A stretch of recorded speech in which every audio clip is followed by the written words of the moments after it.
amigos, meus irmãos, o grande assunto, o grande objetivo do meu livro Mensagem de Jesus para os Sobreviventes é a volta do Cristo de Deus ao planeta que fundou por ordem de Deus. Que tudo está na Bíblia. E já fiz notar que a Bíblia só é divina na parte profética. Deus nada tem a ver com a parte humana. Os homens são sempre essa miséria que está aí. Estão procurando evoluir, mas ainda são essa tristeza ambulante que está aí. De Deus mesmo é a parte divina, chamada profética. Ninguém aponta um erro numa profecia divina através dos seus grandes profetas, desde Moisés. E Moisés profetizou a vinda de Jesus. Vamos então começar pelas profecias da vinda de Jesus, conforme está no volume Mensagem de Jesus para os Sobreviventes. Em sua obra A Próxima Vinda de Jesus, publicada em 1946, escreveu J.A. Leite de Castro. A volta de Jesus ao mundo pela segunda vez é assunto da maior atualidade, aquele que deve ser pregado com intensidade em toda a terra para avivar a memória dos negligentes e dos que se acham afastados de Deus. O julgamento dos vivos e mortos se processará nessa vinda de Jesus, a qual será seguida do extermínio da humanidade pecadora, isto é, o fim do mundo. Como Jesus, ao anunciar sua volta, disse que a respeito desse dia ou dessa hora ninguém sabe, nem os anjos do céu, nem o Filho, mas somente o Pai. Evangelho segundo São Marcos, capítulo 13, versículo 32. E também já há quase 2000 anos foi feito o anúncio e o Cristo não veio. Concluem uns que Jesus não virá. Outros admitem sua volta em espírito diariamente em visita aos que morrem neste mundo. Essa falsa doutrina é destruída pelo ensino do próprio Jesus. Mas o profeta Amós nos diz: o Senhor Deus não faz nada sem antes revelar o seu segredo aos seus servos, os profetas. Capítulo 3, versículo 7. Como a vinda de Jesus pela segunda vez corresponde ao fim do mundo, os homens devem ser avisados com alguma precisão para se prevenirem e não serem colhidos de surpresa. Como Jesus foi o inspirador dos profetas do Velho Testamento, e tendo ele dito a Amós que nada faria sem ter revelado antes o seu segredo, não poderia agora, quando falava a seus discípulos, faltar ao compromisso tomado de revelar o segredo de sua volta, marcando-lhe um prazo limitado, dentro do qual ele voltaria com poder e majestade. Esse prazo limitado é o que Jesus menciona, dizendo a seus discípulos que os sinais seriam vistos e depois de passado algum tempo, ele voltaria, isto é, viria pela segunda vez. Giovanni Papini escreve: ninguém, diz Jesus, pode dizer o dia da sua volta. Mas se Jesus não anunciou o dia, revelou as coisas que devem acontecer antes desse dia. Estamos de pleno acordo com a opinião de Papini. A volta de Jesus será no próximo ano de 1950. Assim termina a obra do doutor A.J. Leite de Castro, falecido há alguns anos em nosso país. Como vemos, o autor tangenciou a realidade.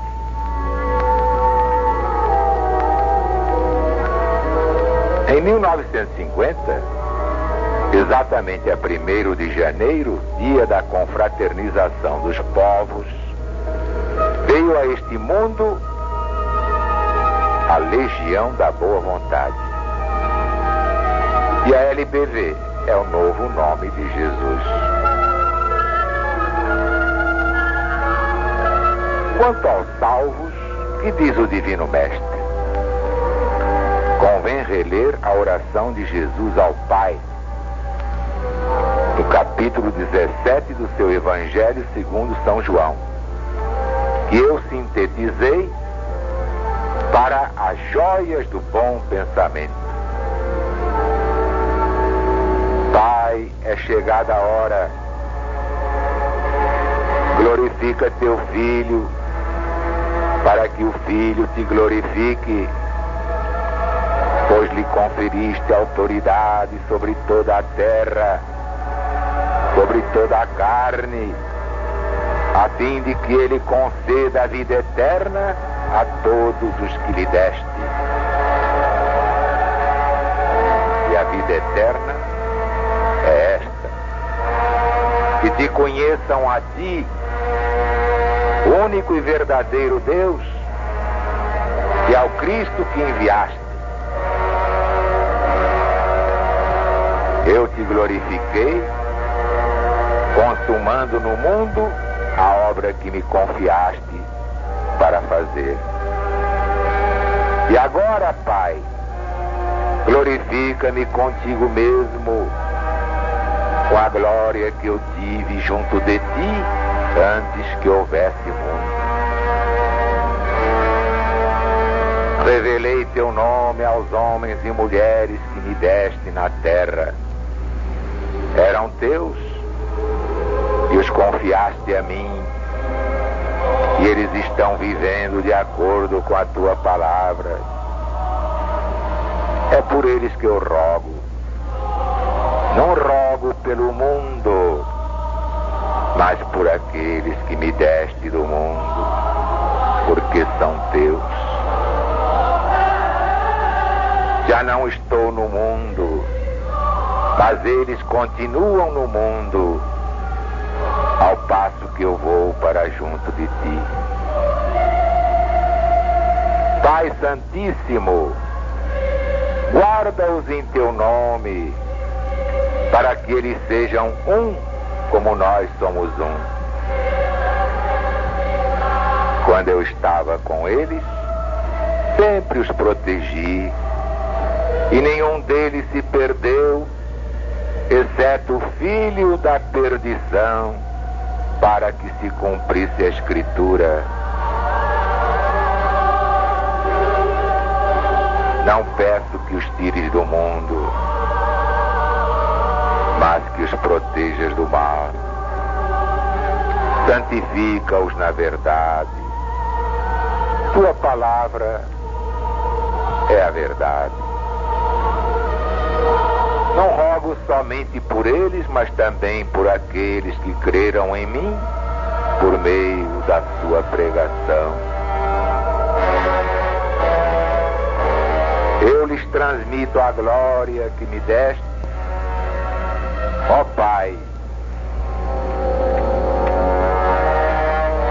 para que eles sejam um, como nós somos um. Pai, minha vontade é esta: onde eu estiver, estejam também comigo aqueles que me deste, para que participem da minha glória.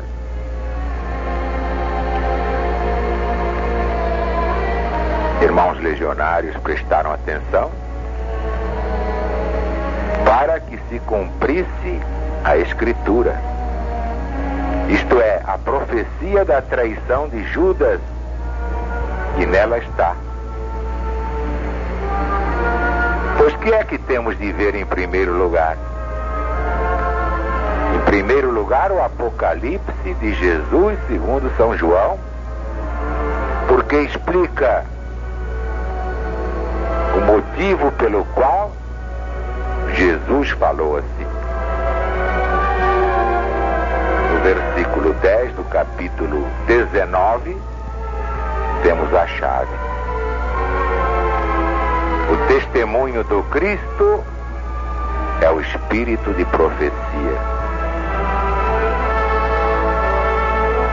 É que a profecia é a alma de toda a Bíblia Sagrada. Os evangelistas e os apóstolos, que aparecem como autores do Novo Testamento, sempre se referem às profecias do Velho Testamento.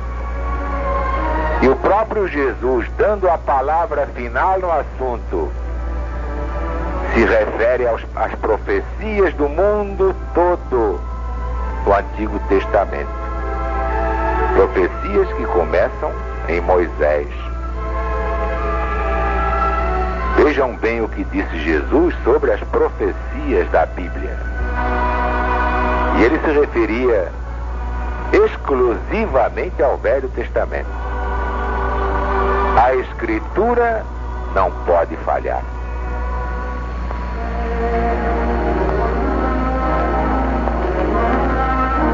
Ora, as profecias cumpridas à risca são a prova da origem divina da Bíblia. Daí as expressões dos autores sagrados do Novo Testamento. Como afirmou o profeta, como está escrito, para se cumprir a Escritura. O próprio Jesus disse, falando de Isaías: hoje se cumpre em mim esta profecia. Portanto, ninguém se iluda. Se a Bíblia está de pé até hoje,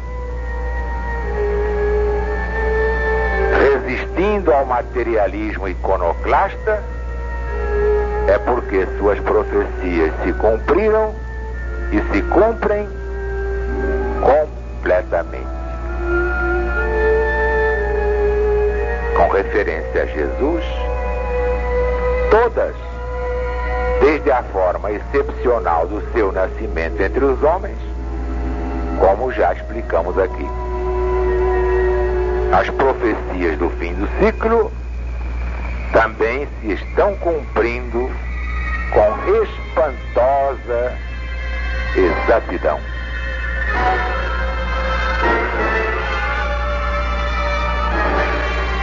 Ninguém se atreve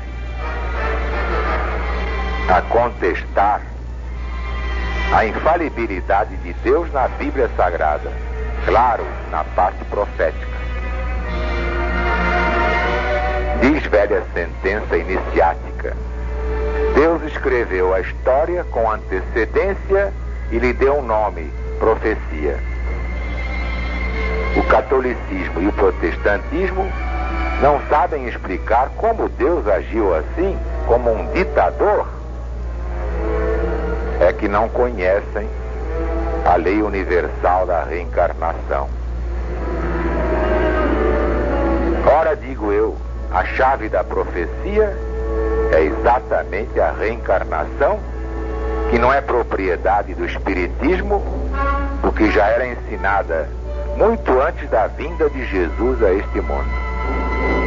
Por ordem dele mesmo era ensinada. Portanto, eu lavro a minha própria sentença. A lei divina, julgando o passado, determina o futuro. Futuro de cada criatura humana. Futuro de cada povo ou nação. A semeadura é livre porque Deus respeita o livre-arbítrio de cada um. Mas a colheita é obrigatória. Cada um, homem, povo ou nação, recebe os frutos bons ou maus da sua semeadura própria.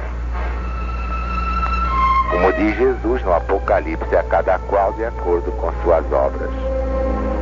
E é por isso que para os verdadeiros intérpretes da Bíblia, o futuro é um livro aberto. E diante dos fatos consumados, em que situação ficam aqueles que se orgulham de ignorar a Bíblia? Isso explica o desígnio divino da quarta revelação. Ora, espiritismo sem Bíblia seria um corpo sem alma. Advertiu Allan Kardec: a Bíblia está certa, errados estão aqueles que não a sabem interpretar. Os erros da Bíblia são consequência natural do estado evolutivo dos seus autores. Exemplo, Paulo de Tarso, fariseu, filho de fariseu, trouxe do judaísmo para o cristianismo ensinos que se opõem aos do próprio Jesus. Mas são erros pessoais, que nem eram erros para a maioria na época em que foram escritos. Mas essa é a parte humana da Bíblia. Deus não tem nada com isso. A LBV já esmiuçou tudo isso quando tratou de alma e espírito, espíritos de luz entre o bem e o mal, Adão e Eva, o casamento de Caim e tantas outras coisas que o materialismo dialético rejeita na sua concepção de história.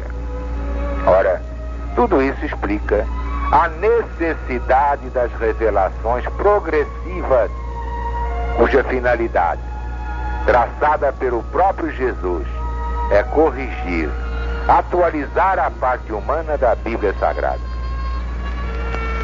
Portanto, com todos os seus erros, de origem exclusivamente humana, a Bíblia continua certa, como demonstra a doutrina do céu da LBV. Continuaremos o estudo diário das 21 chaves, até que todos compreendam quando Jesus voltará. Que a paz de Deus esteja com todos. Deus está presente.